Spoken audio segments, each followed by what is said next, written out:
શું નામ આપનું? સાજીદભાઈ. સાજીદભાઈ, શું હતું અહીંયા?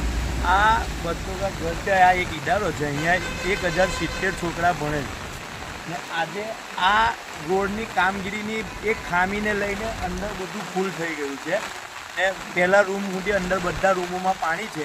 આ સ્પોટ જો અહીંયા બતાવો તમને ખ્યાલ આવશે. આગળ પણ આપણે સમાચાર તમે બનાવેલા જ છે કે આ સ્પોટ એ લોકોએ જે તે સમયે ગટર પૂરી દઈને ઉપર રોડ નાખેલો છે.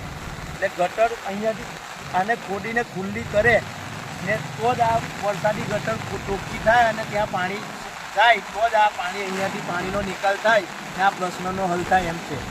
અને અગાઉ કહેવા છતાં પણ રોડવાળાઓએ વાછાણી સાહેબ પોતે કે જે એન્જિનિયર છે એમણે પોતે બાંયધરી આપેલી કે આ વસ્તુ બનશે, હજી બનેલ નથી.